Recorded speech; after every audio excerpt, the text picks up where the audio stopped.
We killed his lover centuries ago. Now he ripped my soul apart. 9. Ocean P. Oh, the ocean's P. Oh, the. Parallel to previous chapter. Are you going to tell her? Aaron's insistent voice breathed down my neck. His concern for Naya evident in his tone. He'd been pressing this issue for the past month. Ever since my mate moved to be with me in our secluded pack territory. My Naya. A complex mixture of emotions flooded my chest every time I thought of her. Every time I saw her delicate face. Was it guilt because I was keeping secrets from her? Or was it the overwhelming force of love that I couldn't quite comprehend? Rubbing my forehead with my fingertips in distress, I inhaled loudly, the scent of the forest around us filling my lungs. Naya's tear-stained face invaded my thoughts, her emotional vulnerability tearing at my heart. I wanted to punch myself for walking away from her, for causing her pain. The old wooden chair creaked under my weight as I leaned backwards, the sound echoing in the quiet of the pack's meeting room. Sleeping in the enforcer quarters was a terrible idea, even though I knew it was necessary. Joshua's presence there provided some security for Naya, which put me slightly at ease. But every fiber of my being wanted to storm over to my own house and claim my mate properly. All I wanted was to gather her up in my arms, to take away all her pain, just like I did when I first burst through the door of our home, responding to her distress. Joshua's mental projection of Naya's quivering body on the ground had scared the life out of me. We were near the lake at the time, scouting for the best areas to insert motion sensor detectors, but we were coming up empty-handed. The unpredictable nature of our territory was working against us. The water level in the lake fluctuated depending on the weather, creating a constant challenge. The lake had frozen over during the harsh winter, and now that the sun was making an appearance, it was slowly defrosting the icy land. Soon, the rain would follow, bringing thunderstorms that would raise the water level again. Any equipment embedded in the ground would be ruined by these natural cycles. The mountains past the lake were our kryptonite, limiting our options for defense. We needed to have a pack meeting, one where everyone would be advised about the pros and cons of building a dam wall of our territory. That's the last thing I wanted. We had already locked ourselves off once before, when their alpha and female alpha I parents along with many others were slaughtered. A painful sigh left my lungs as I remembered that dark day. I had nearly died myself in that attack. If Ada hadn't put her life on the line to stop the silver from spreading through my body, I would have joined my parents in the spirit realm. My hand reached for the scar that remained from that day, a constant reminder of what we had lost and what I had to protect. The memory of Nay as soft lips replaced my hand, her delicate touch ghosting over my skin. Her presence in my life was both a blessing and a source of constant worry. Ocean. Aaron's voice jolted me out of my thoughts, his tone bordering on hysteria. You can't just leave her like that. She deserves to know the truth. I shook my head, conflicted. But if I stay away, maybe it will stop for her. You saw what happened when Macy projected to you. She put her hand out when they were being shot at. And now this. I trailed off, the weight of my secret heavy on my shoulders. I have to think about her safety above all else. But it doesn't mean you keep her in the dark. Aaron countered, his loyalty to both Naya and me evident in his persistence. It will get worse.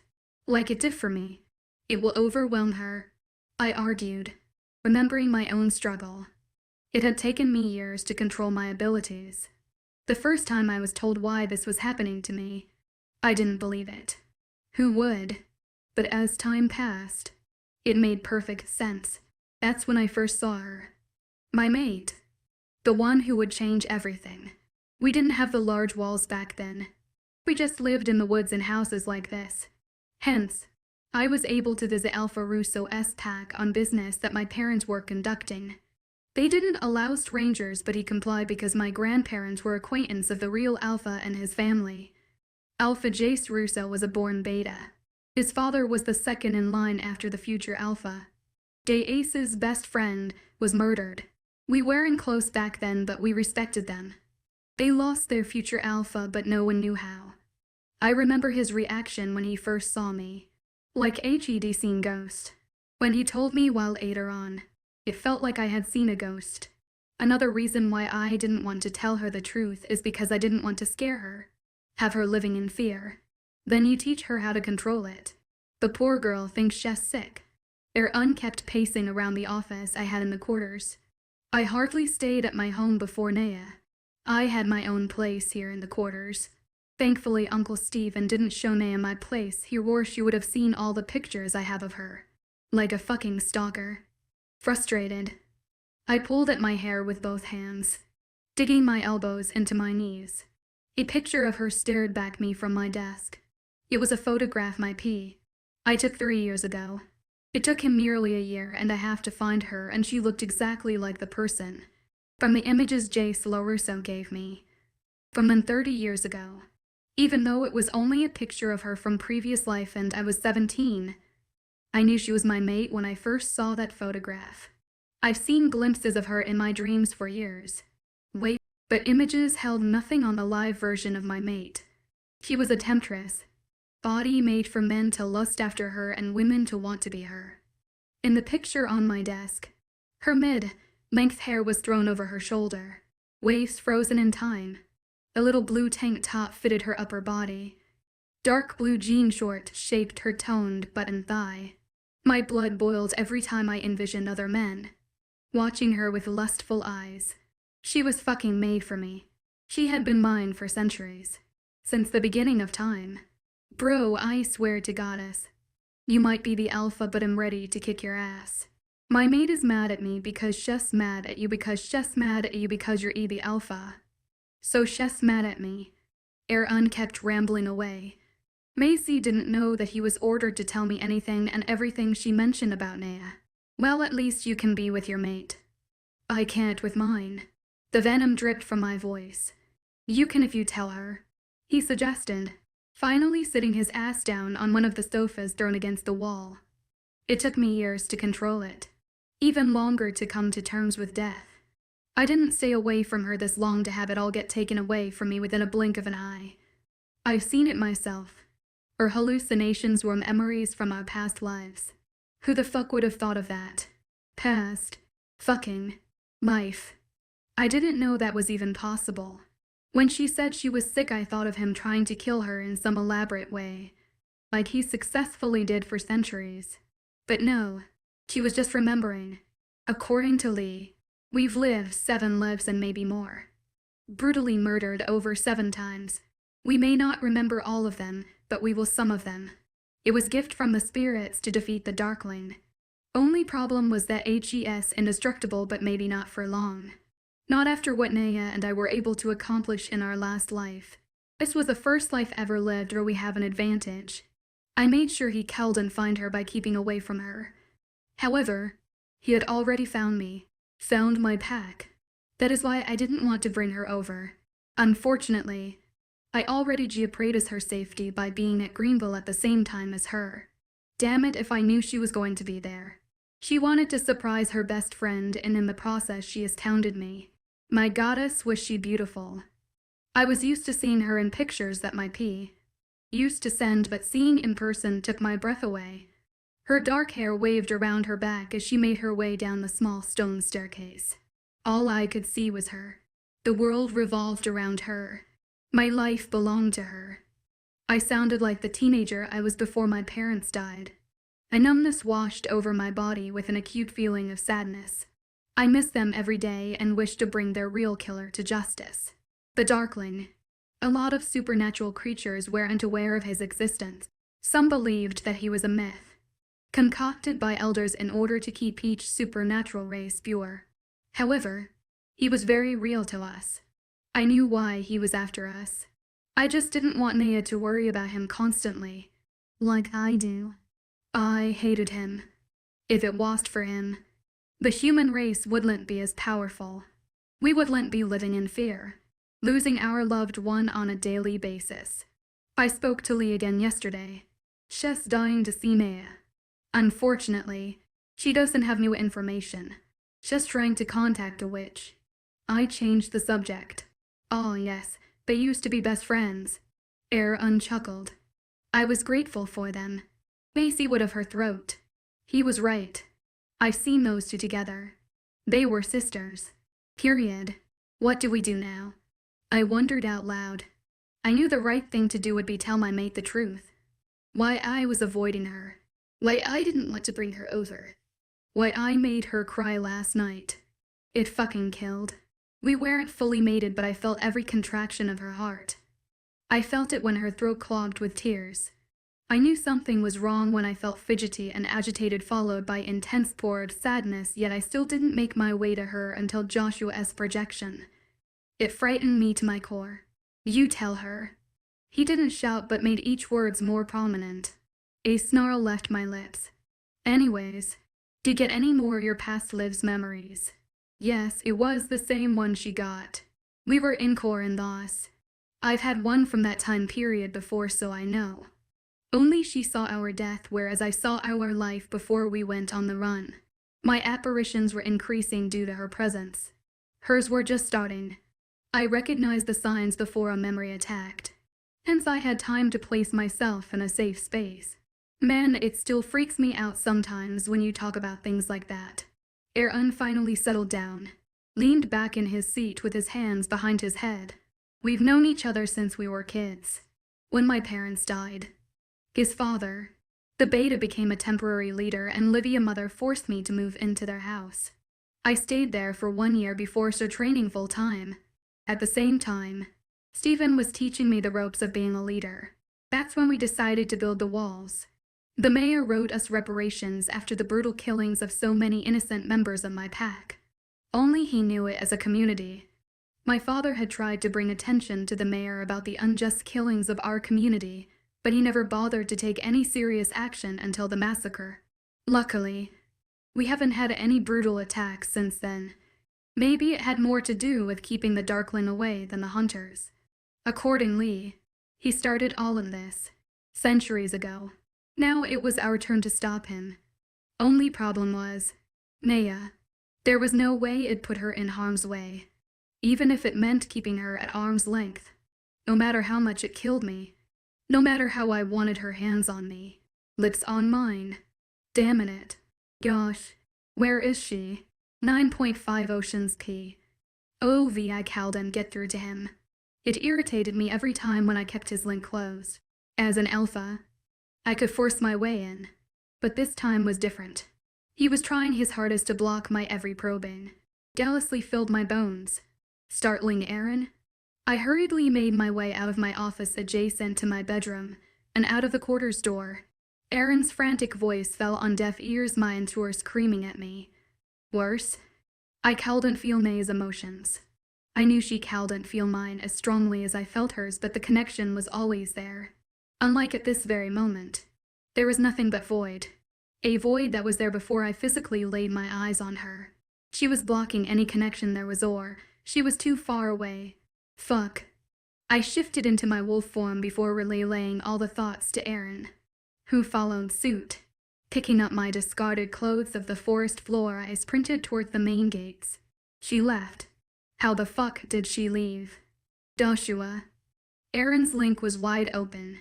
He was frightened about his mate leaving, but he could feel her presence perfectly. I was going to kill that bastard if something happened to her. Yes, what I did yesterday was brash and irrational, but I had to make a split-second decision. I had to make sure she was being bombarded with such intense memories, and the only way to achieve them was distance. Mace, where are you? Aaron desperately tried to connect with her. At first she ignored him, but when I probed into her connection, she complied quickly.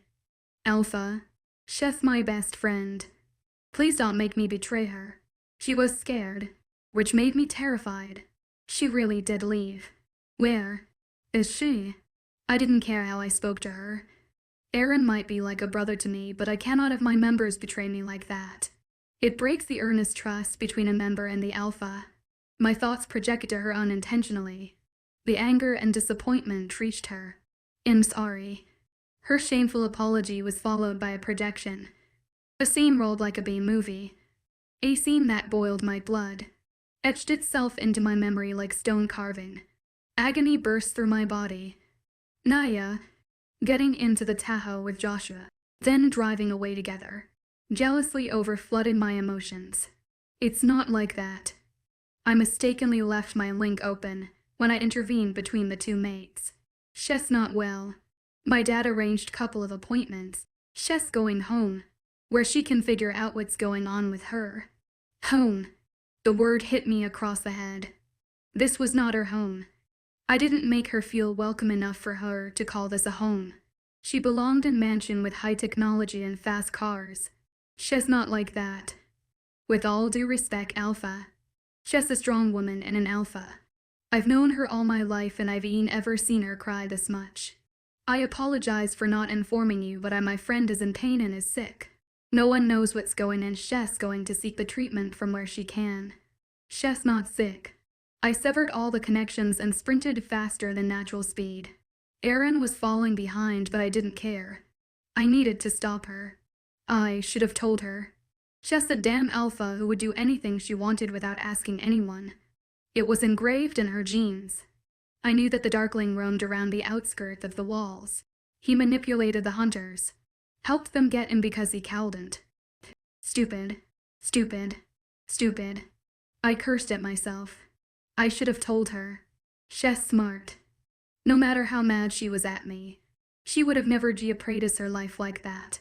Our land was huge, even with height and speed. It took me nearly 20 minutes. Who knew how far she would have traveled if Joshua hadn't stolen the Tahoe? I wondered how she would have left. By foot. Did she expect to walk to the damn airport? What the hell was she thinking? I tried to remain calm, but she's my stubborn mate. I did everything for her. I did everything to keep her safe in hopes of not letting history repeat itself again. But maybe that's where I faltered. I tried to cage her in and she broke through. The gates came to view, hiding behind a large tree trunk. I quickly changed before marching towards the guards at the gate. Where is she? I growled. I cowled and tacked irrationally. I already did that and it resulted to this.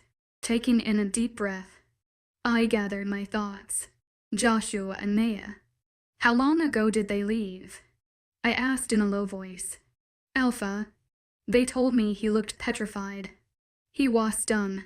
He figured out what happened by my reaction. I said how long.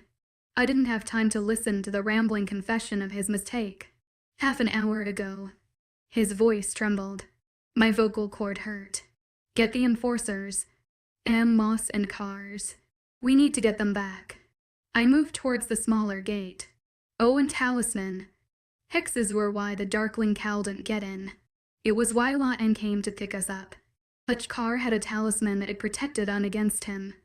His powers were null against them. That's why he used hunters to attack us.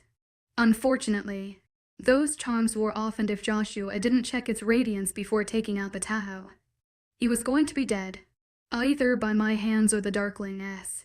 I quickly exited the gate, forgetting about all the protocols I set. My mate's life was in question. Fuck the rules. I followed their scent on foot. Sprinting bare feet on concrete created slight discomfort, but my emotions overrode my senses. I heard cars following me. Shouts from my enforcers, but I kept running. I was faster than a car after all. I should have worn the talisman around my neck and given it when I found her. Damn it. I made a mess. Why does she have to be so stubborn? Some of the car's talismans are out and some are dimmed. We only took out the ones with full radiance. Aaron finally broke through. The Tahoe. On the far end. No one uses that. He paused, seeming sympathetic. I'm sorry, Ocean. That was an apology from a brother, not a beta. An apology to a mate and not an alpha. I was going crazy. My mind kept racing 100 miles per hour. I kept running for what seemed like eternity. The road stretched out ahead of me, my legs trying to eat away the miles and time I lost. It was a pandemonium. The alpha in me hoped that guards locked the doors after I irrationally stormed out.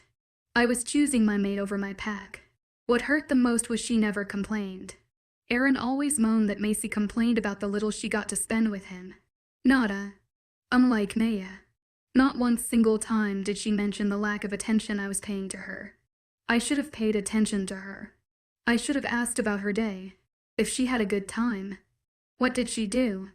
I knew she helped out at the pack house, helped out Tryon with business deals, even made a 30 higher profit than usual in her first damn month. I should have thanked her for helping out my pack when she didn't have to, even when I hadn't spoken to her in days. Her generosity towards my pack never wavered. Yet, I still held off on introducing her to the whole pack formally. Fear broke out in cold sweats. My chest felt heavy thinking of her smiling face.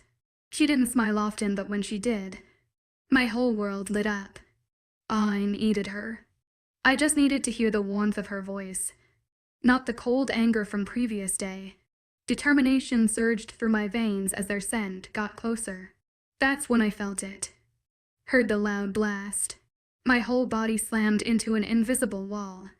Head collided with something. Ribs shattered, dropping to the ground. I cupped the sides of my ribs. There was a shift to the direction of the wind. A change in power. An atmosphere that brought memories of the massacre. The Darkling was close. That motherfucker was hurting my mate. I ducked into the forest to my right, where the air felt heavy. My pain remained for only a minute or two, but I knew she was definitely felt it every time she breathed because I felt it for those agonizing seconds. Leaping over small fallen logs, branches and ferns, I followed the scent. I cowled and see the main road by the time I heard my enforcers trying to catch up with me. Maybe it was an ambush, but it was a sacrifice I was willing to make for her. I can't. What about their family? The alpha in me tried to rationalize. My enforcers surrounded me. Aaron had filled them in. Someone was choking me. My hands immediately reached for the hand on my throat, but my fingers met air. Stumbling to the ground, I choked on nothing and clawed at my own skin. Naya. I shouted to my link for all my enforcers to hear. That son of a bitch put his hands on her. I couldn't breathe for a long time, landing me in a fetal position. My body seized up. It took a while for my breathing to get back to normal, and when it did, Aaron and I once again became mobile. Are you all right? His concern was evident in his voice. I just need to get to her. I just needed her in my arms. We will. We didn't know what was happening or we were headed in Tilla. Jay caught the faint smell of Joshua's blood. We were on the right track, but I didn't appreciate the fact that we were tracking by blood. Naya was somewhere out there. I kept moving away from the road, even though some of the enforcers moved back towards where I assumed the wreckage was. The smell of metal and exhaust were too strong. Tall trees surrounded us. Greenery elevated its beauty. I didn't hear a single bird chirping. They knew the evil lurked in this bright lights. Animals always knew. We always knew. However, I was walking towards it instead of away. The sun peeked through the leaves, forming rays of light, and the quietness evoked calm. It was deceitful. It was the calm before the storm. All I wanted to do was find her and get the hell away from here. Erin didn't leave my sight. I could feel her close by. I could feel all her emotions now. I breathed out a sigh of relief when the void disappeared. Ferns brushed my shin and sharp twigs bit into my feet, drawing blood. I knew I was close. I became airborne before my back collided with a tree trunk. The fuck was he doing to her? I cowled and get up on my feet. Erin tried to help, but something heavy was pushing me down. She was in pain. I could see through her eyes clearly, even though it was for a split second. Her lack of control broke our barrier. I screamed out loud when my spine broke. Erin tried to pin me down, trying to prevent injuring myself in real life. He tried to keep me still, but I failed. I could see legs running past me, towards Naya's scream. They heard it too. Dear goddess, take me. Not her. Go, I gritted through my teeth. I needed him to take care of her. All my breath was squeezed out of my lungs suddenly. I felt Naya being ripped away from me. Her presence leaving me. Shit. I was still on the ground, but this time I pushed through the pain and turned around. Aaron made his way to where her shouts were coming from. She was far away, and it was going to take time. I crawled across forest floor covered with leaves on my stomach like an animal. Sanity left me. If something happened to her, my existence would be irrelevant. I loved her. I loved from the beginning of time. My hand stretched forward, trying to reach for her only to come up empty. I cowled and lose her again. Naya. A roar ripped through the rustling forest. An echo of pain sliced through the air. Multiple hands gripped me and brought me to my feet. Excruciating pain rolled down my spine. My soul was being ripped away from me, and there was nothing I could do about it. I've never felt this helpless in my life. He was killing her, just like I killed his lover. But that was me. This is who I am, not the old version of me. Her barrier broke again. I'm so tired. I just want to go to sleep. Just for a little while. Fear gripped my throat this time. She was losing consciousness. She was terrifyingly weak. No, don't you dare give up now. I'm coming. Hold on, baby. I'm coming. HES killing her. Understanding dawned on Levi. My arms clutched his shoulders, his arms around my back. I cowled and stand properly. She was gone again. Unmated wolves from different packs physically cowled and communicate, but they did feel the connection. However, I managed to break through. It was a spiritual barrier that hardly anyone could reach, let alone break. We're not that far. His determination encouraged me. We staggered forward slowly. I didn't know how I was still standing. I was thinking of myself much. I was thinking about her being tortured, all alone and scared. All the regrets rushed to my mind. All the I should haves gnawed at my conscience. The thin veil between our connection lifted again. She begged for death. Naya. Suddenly, a loud gunshot erupted through the woods. Invisible force knocked me to my knees.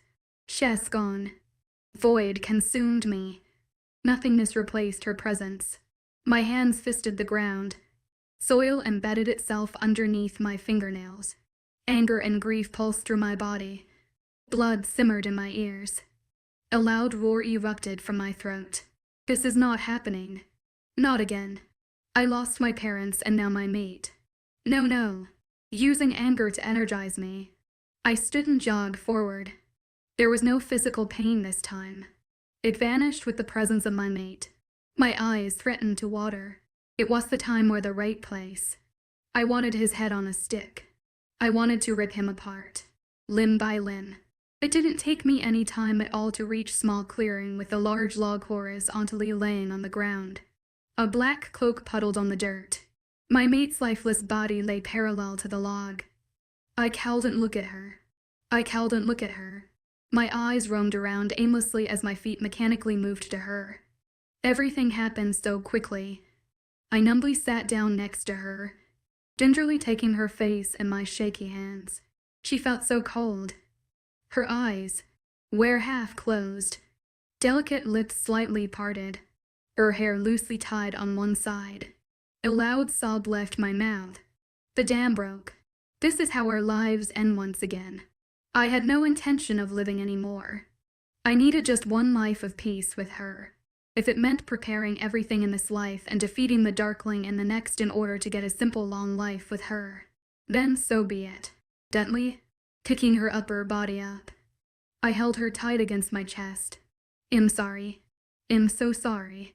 My chest tight and constricted, rapidly making it nearly impossible for me to breathe. Everyone stood guard. Her head limply nestled in the crook of my arm, with neck stretched upwards, her hands slumped motionless on the dead leaves. I kissed her forehead softly. It was impossible to breathe. I wanted to die right there. My throat closed, forcing loud heaves to leave my body involuntarily. The spirit at the earth. Take care of her until I come to claim her. I prayed to the spirits that I lost faith in after my parents passed away.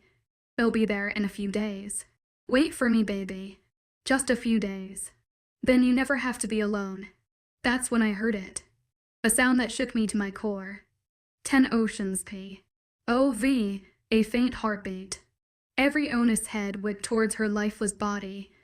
Most of my enforcers took a step towards her. My eyes locked with Aaron's. He burst into action. Clinic. Now Chess fucking alive. Hope lasted for only a semi-second. I cowled and feel her. Pushing my emotions aside, I concentrated on that feather-light heartbeat, kicking her up as carefully as possible. We sprinted towards the road. I saw Eva and the other running back towards the cars. She jerked in my arms every time my foot hit the ground. The world hazed around me. Green and brown colors blurred into linear lines. As they passed by, I didn't remember getting into the car or who was driving it or how it got there. My body numb. My actions were mechanical. All I could think about was to get my mate to safety. Her usual tan complexion appeared pale.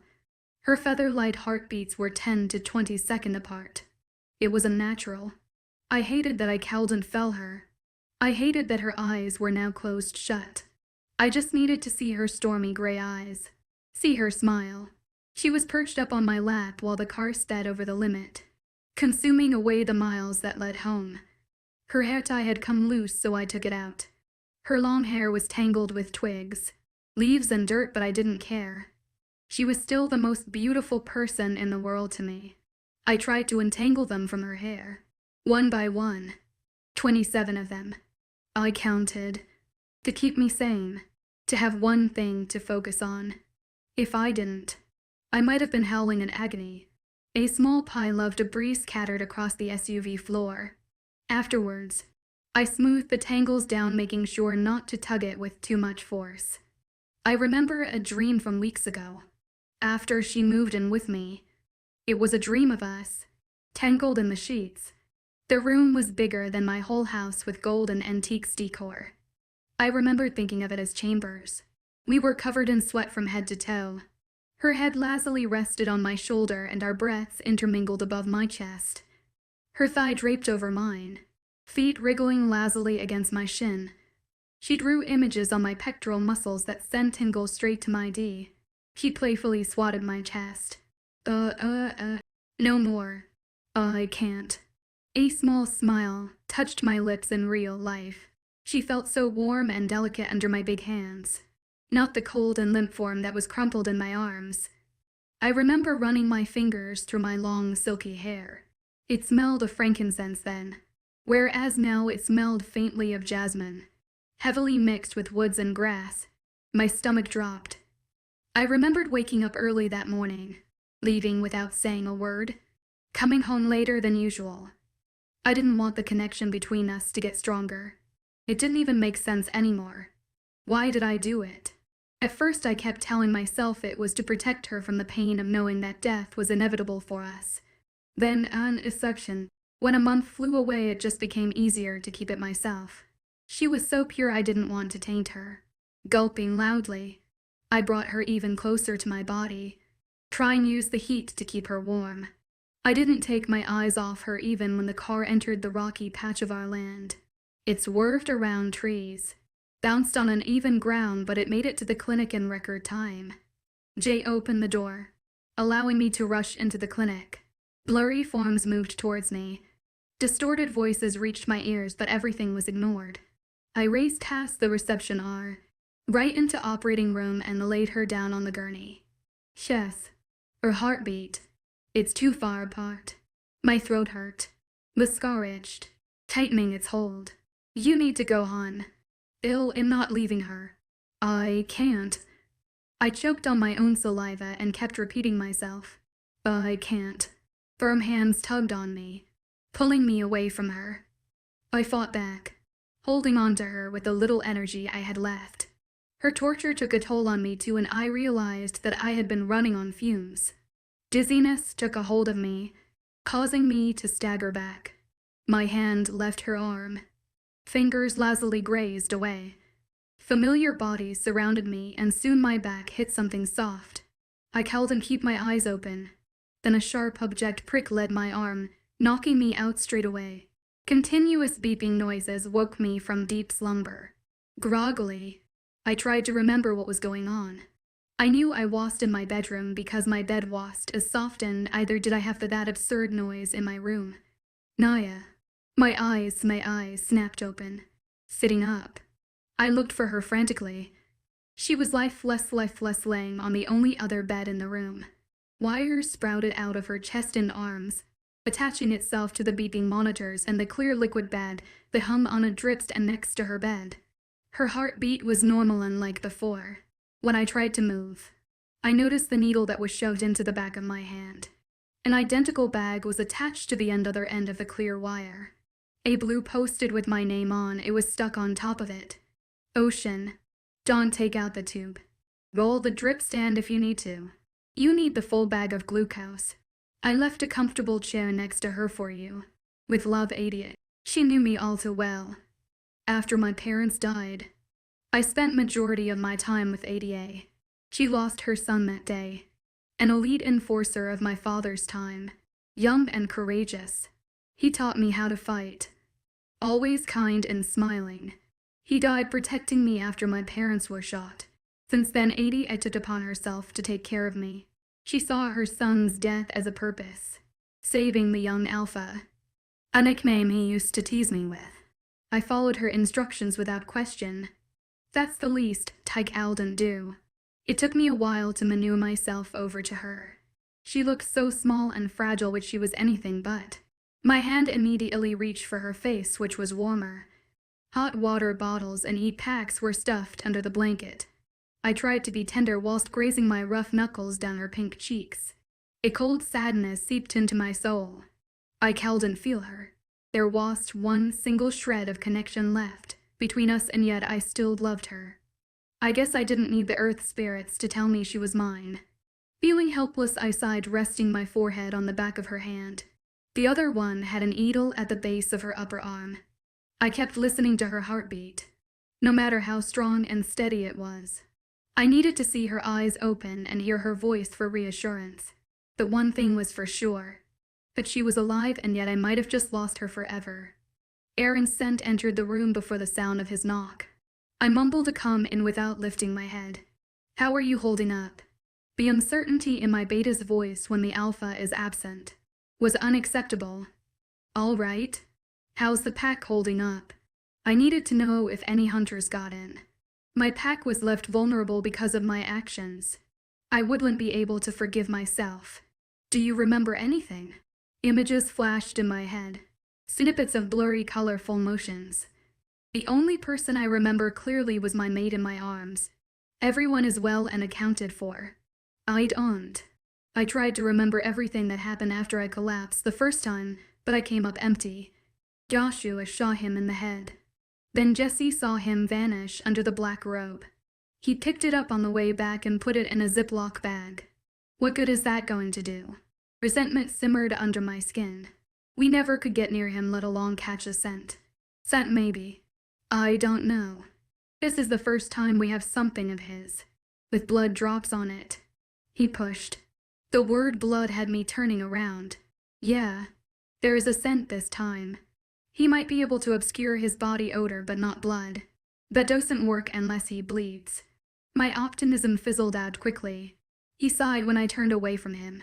Well, Dad put in an immediate curfew the minute we left. The guards and security has checked everything and no sign of foul play. You check the whole vicinity. Our territory is huge. You've been out for over 24 hours and we have just about over 1,000 members. So yes, security, enforcers, guards, and everyone did their part to protect the pack. His tone irked me, but I was too drained to confront him about it. You would have done the same for your mate. It was the truth. I knew he wanted to say I wouldn't have drove her away in the first place, but he held his tongue. He would have been right. Regret kept its tight grip on my throat. One word from me could have changed the course of action. None of this would have happened. She wouldn't be laying in the clinic fighting for her life. How's Joshua? I wanted to wring his neck. HES in the next room. He will be discharged tomorrow. You should go see him. HES still a kid. His mother has to even come to see him. He scoffed. The only reason Joshua was on my elite team because of his sniper skills. He could have been half dead and still shoot with extreme precision. Sign. I got up. I need someone to be with her when she woke up. Her and Aaron were friends. Hence waking up to a friendly face would be less daunting. Stay with her. I commanded. 10.5 Oceans P. OV Joshua looked gaunt and haunted. Instead of an eye, the bag. He had a nearly empty blood bag pumping blood in his body. He was a brave kid. They told me Shess going to be all right. He looked desperate. I tapped into his mind this time. forcing my way in. The images flew by rapidly, and with passing moment, tight-eyed a little inside. He felt sorry for Naya when he went to get the Tahoe. There was nothing romantic about his feelings for her, just total utter respect and loyalty. I saw the darkling through him. He used his hands to manipulate air and threw the car against the tree. Then everything became black. I felt my head throb, ribs retract and shoulder pop back in place. They were his lingering feelings. It took him a while to gather to his bearings and realize Naya was missing and his handgun was empty. She crawled over the console in the middle, out through the passenger seat to retrieve his rifle before following Naya's scent. The darkling was strangling Naya. His memory jumped straight to the horrific scene knocking me back. She was withering like a little bird trying to fly without wings. Her arms stretched out by her sides, trying to grasp at anything and everything. Joshua staggered once, then aimed back the darkling's head and shot him. The robe fell in a puddle. That was it. That's all I needed to see. I heard that your mom didn't come to see you. She lost her mate and now she could have lost her son. I knew if something happened to my mate I wouldn't be able to go on, but his mother did. Because she loved her son. I felt those motions from her. I only wished that she started to show it before it's too late. She contacted me, but she didn't want to get out of the house. Agoraphobia. The humans called it. Fear of public places. In her case it was the woods that surrounded her. She wants me to go home. Will you go home? I wondered. He would stay at the quarters if he wanted to. Yeah. She seemed concerned, so I might as well. His demeanor didn't appear nonchalant like usual. Maybe he's finally growing up. I nodded, satisfied with his health and well-being. I turned to leave. Alpha, stopping in my tracks. I turned to him. I apologize. I didn't want to disrespected you. The poor girl is sick. I knew he was going to speak his mind, not caring about ranks. You didn't seem to care. So when I saw her puffy eyes, I just wanted to help her. If I didn't, she would have walked to the damn airport even if it took her 70 hours. He seemed annoyed. What makes you say that? I wondered. Truly, what was she thinking? Cause she's stubborn and strong-willed. She's also an alpha. You would have done the same if someone treated you like that. I was too numb to feel the dig he threw at me. You respect her. I was more of a statement. My mate earned the respect of the most untrusting member of my pack in a month. She's crazy. It's hard not to. He threw his arms out in exasperation. My mouth twitched to one side. I wouldn't describe her crazy, but HES spent more time with than I did. Jealousy and guilt bubbled in my stomach. Take a couple of days off. He tried to brush it off. Come back when she's better. He settled after that. When I returned to my mate's room, I found her in the same state as I left her. I hated being away from her. I couldn't feel our connection. I didn't have reassurance of her safety, her feelings or her whereabout. Worse, her scent changed drastically. It was more human than wolf. Truth be told, it was all human and no wolf. Nausea fizzed in my stomach. What do? He could help explain everything to her. I just needed for her to wake up. People came to pay their respects once they found out I gained consciousness. What surprised me even more is that half of those people came to visit my mate as well. It humbled me to hear the stories about their encounters with my mate. They all had kind words to say about her. She earned their respect without my involvement. It made me ache to go back in time and rewind the moments I walked away from our house without seeing her face in the morning or going days without speaking to her properly.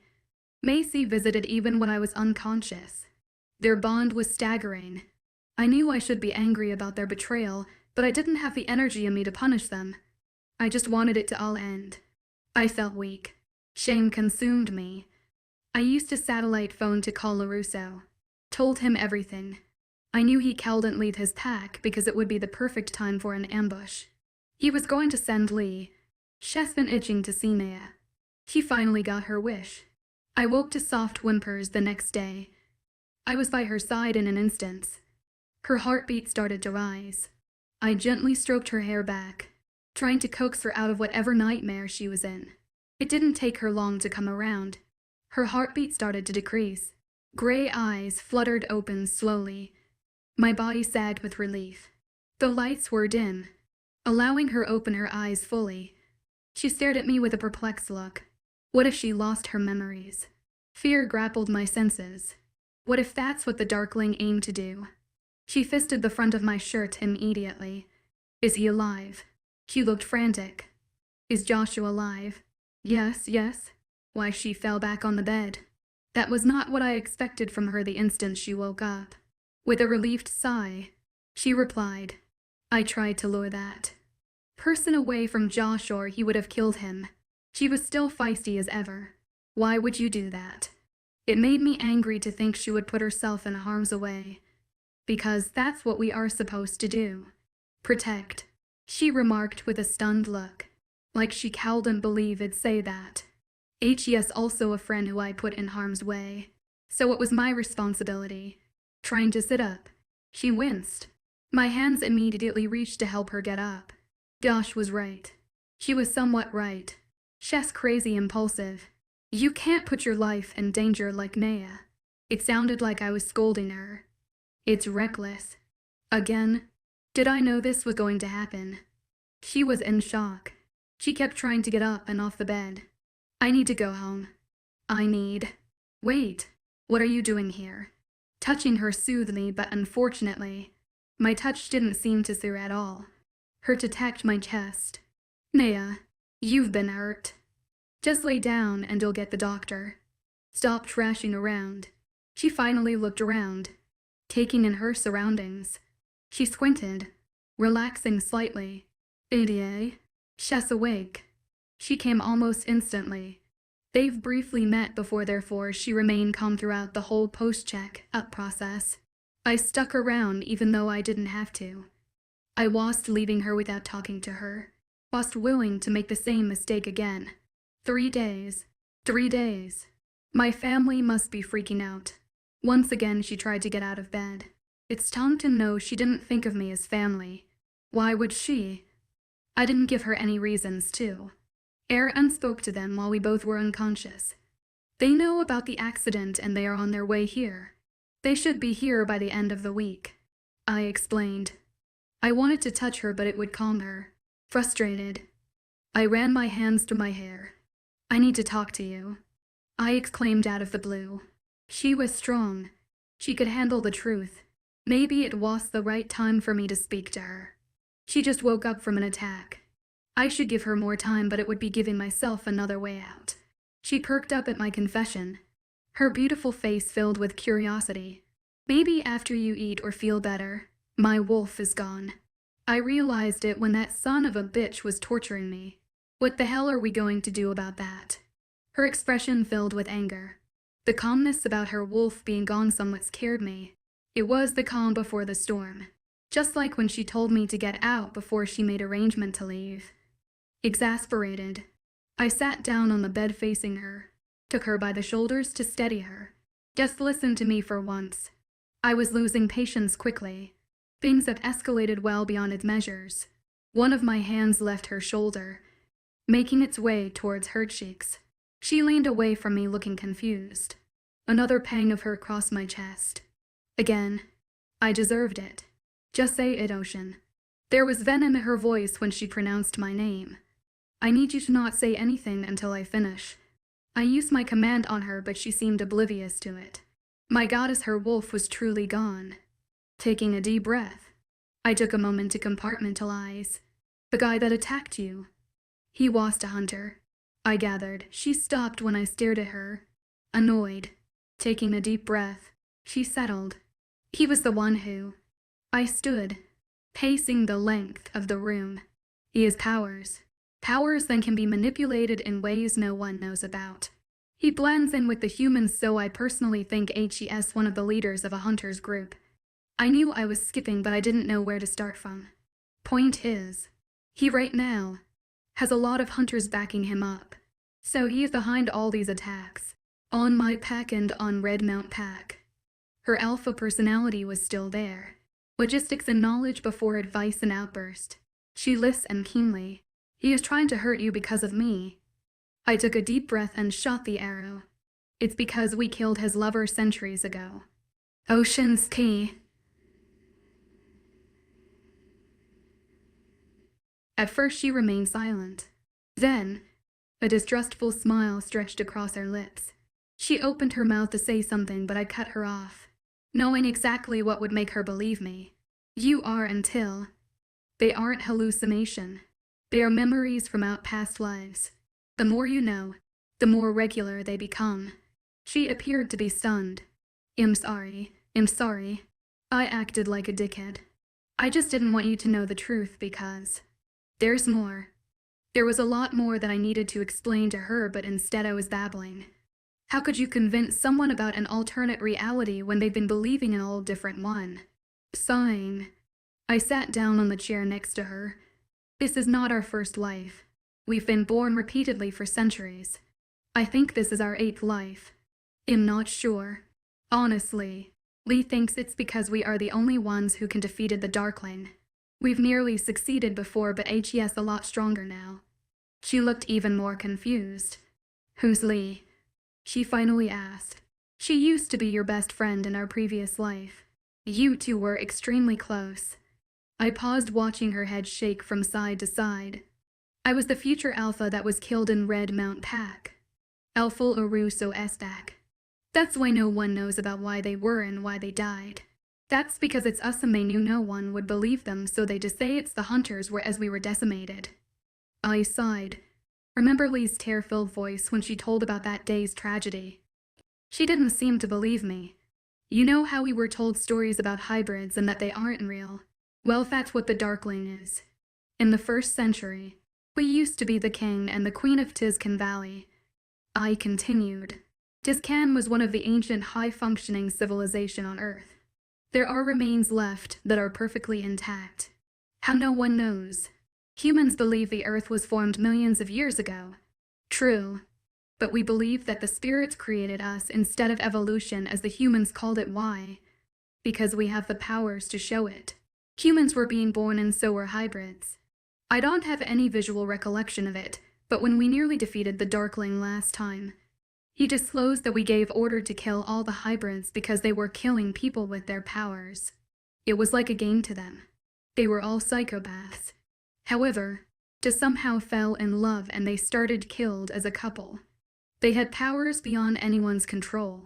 So we had to use many witches to lure them out, and they managed to kill the girl, but somehow the Darkling survived. Probably because of his warlock powers or something, but I don't know. But he survived and he torched the place we were in. My mention of fire had her looking down at her lap, sending her into deep thoughts. Did you see something about fire? I asked. She nodded, still puzzled. Yeah, that's not the only time, but we'll get into that later. She stayed quiet for a long time. Her heart monitor kept a steady rhythm. She needed some food. I contacted ADA again to get us some homemade burger and fries. The bigger the better. We ate in utter silence. I wolfed down around full portions while she settled on her one. Her quietness dumbfounded me. If I were in her position, I would be kicking and screaming, blaming someone for lying to me, especially with her wolf gone. The emptiness inside started to consume me. Abruptly, she stopped. Wait. If you knew about the whole us and being reborn thing again, you knew I existed. A deep frown appeared between the bridge of her nose. I nodded, not wanting to admit to being a stalker. Even though it was for her safety. If I hadn't been selfish, I would have made some excuses and convinced her to stay where she was. So you knew I existed, but never wondered what I looked like or who I was, she accused. I couldn't believe I was acting nervous to tell my mate the truth. I've never been nervous. I'm an alpha, for God's sake. I knew what you look like. They showed me pictures of us. I cleared my throat before taking a sip of my drink to clear my tightening cord. I also had a pee. I keep an eye on you. She slowly got up from the bed, standing wobbly on her feet. She paced for a while, stopping every time she thought she had something to say, finishing my food. I stood as well, acting nonchalant, but I was getting ready to block her if she made a run for it. Inhaling loudly, she finally faced me. How long? She flamed her arms around. I knew I had to tell her. She nearly fucking died. I was 17 when me and my parents visited the Red Mount Pack. They lost their heirs not too long ago and didn't want outsiders, but my grandparents knew the Lorozo as parents, so they agreed. I wanted T to find my mate. I sat down on her bed, hoping she'd follow suit. They were stunned to see me. My face. It looked exactly like same and our names were the same. Fortunately, your ex-best friend. She rolled her eyes but did sit down. She'd explained. Our lives were strongly bonded with the Earth Spirit. We are supposed to defeat the Darkling because the spirits have no control over them, just like humans. So our bond, our names, faces, and spirits are all connected so we can figure out how to defeat him. Why the fuck won't the spirits just provide us with the memories so we can defeat him? They are. You call it hallucinations. She made an O-face and sack. So when I learned the truth and came back home, we were attacked and my parents were killed. She since then IVE tried to learn as much as I could about us, the Darkling and ways to defeat him. It took me a while to get back on my feet. Also, we started to build the walls straight after the attack, because the government told you. They couldn't do anything before, so they felt guilty. Bastards. Her understanding was admirable. Her rage over the death of my parents, who she's never met before, was humbling to learn. I never spoke to her about my past, she knew enough about it. Yes, so after a couple of years, I gave a werewolf your photo from before, to find you. The attacks on Northern Packs is because of me, so I hired from Central. It a while, but he found you a year and a half later, and then for 3 years someone kept an eye on you. I made sure of that. She leaned back, resting her head against the pillow. You know, when we were back at my pack, my emotions going haywire. That was what? I remember shaking like a loose leaf in the beginning, just like her. Only in wolf form was I able to control it. It was the start, yes. I still had to delay so I could hide all the information and pictures I had of you at my home. I put the blanket over her, tucking her in tightly. She swatted my upper arm in astonishment. I smiled. She stared at me with angrily, but I didn't care as long as she was shouting at me to get the hell out.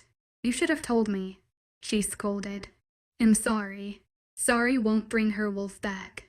I'm mad at you. She closed her eyes, but her voice remained firm. I know. She sure will take her revenge one way or another.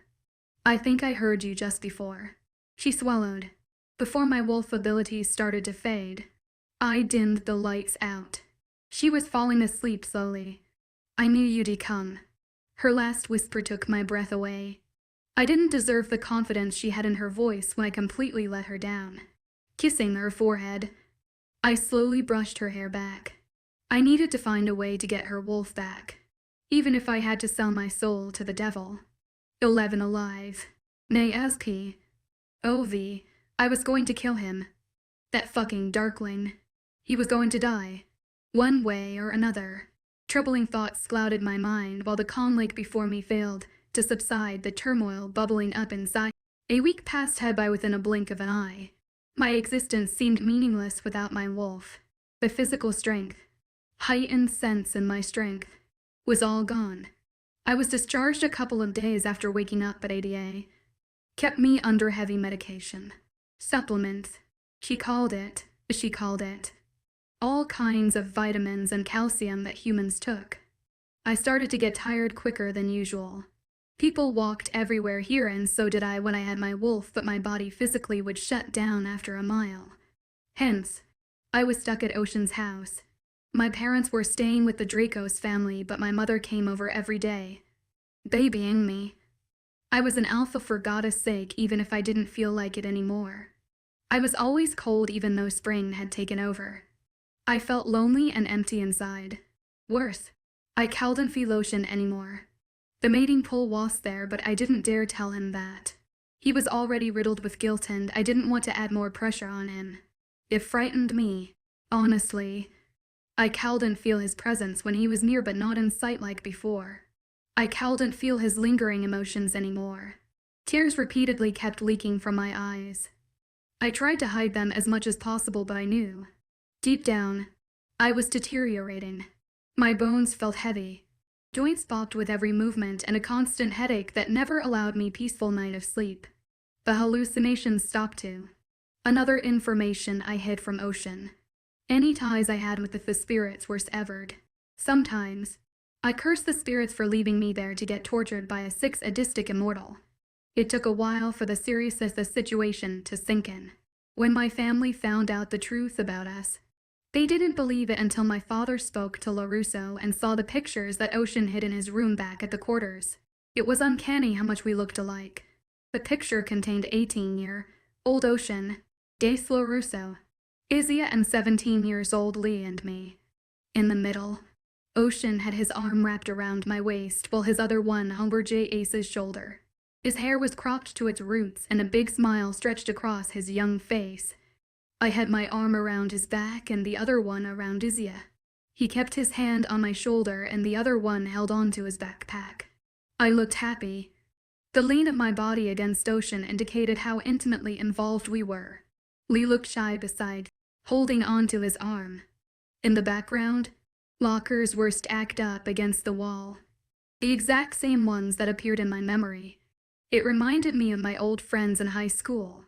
Only difference was these friends still held on to the memories of us, the old us, whereas in this life, my other friends could care less if something ever happened to me or Macy. Feeling helpless, I threw a rock in the still water. It plonked against the surface before the water swallowed it whole. The waves reflected soft sunlight every time an edge to the break through the clouds. My life resembled everything opposite of what was in front of me. The mountain and the trees on the other side of the lake remained still, whereas everything in my life was in chaos. Everyone was terrified, but never heard anything about a werewolf losing one's wolf and continue living. Lee was yet to arrive.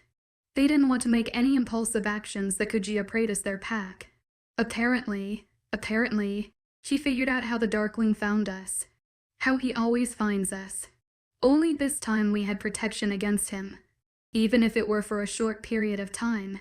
Ocean told me that the power of talisman weakens over time and a new must be replaced the old one before the shine disappeared completely.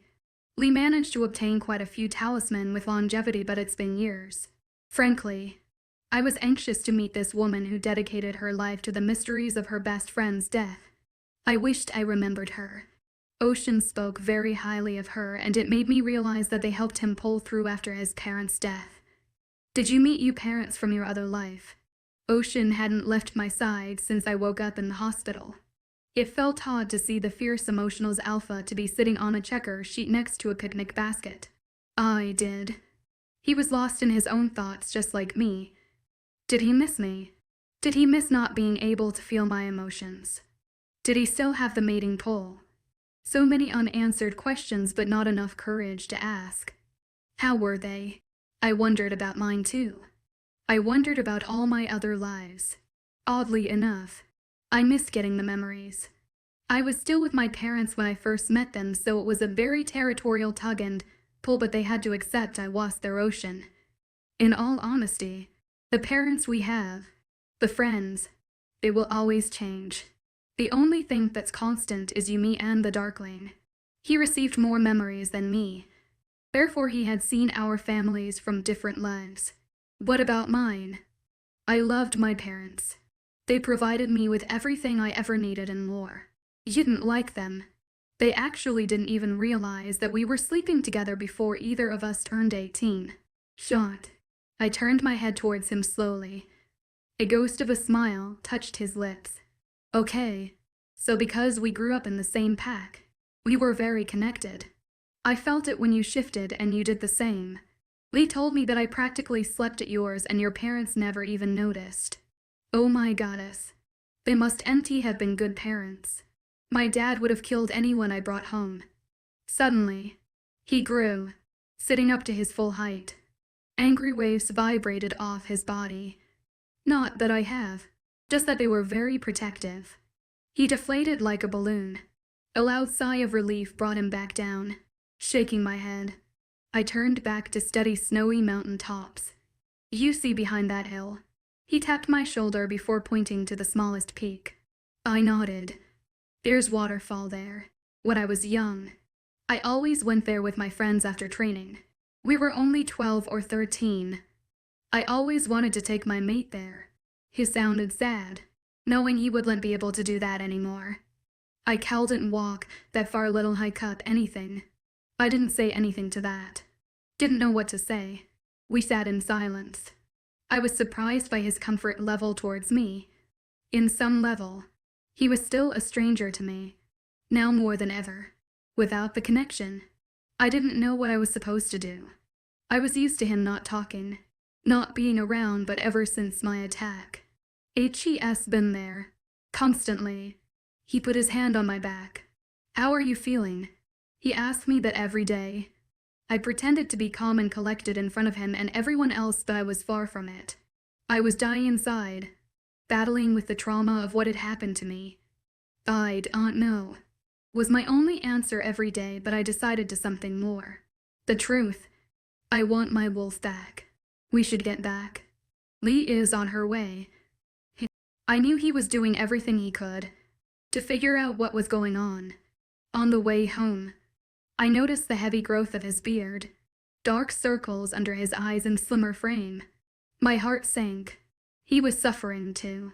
Even without the mating pull, I felt attracted to him. Felt sad seeing him in such a miserable state. Sighing, I rested my hand on his tense thigh. The muscle jumped under my hand. I hated that I couldn't hear his heartbeat. Hated that couldn't see farther and hear anything over or under the natural human hairs. He wove his fingers through mine and kept the other hand on the steering wheel. I was looking forward to meeting Lee. I just wished it was under better circumstances.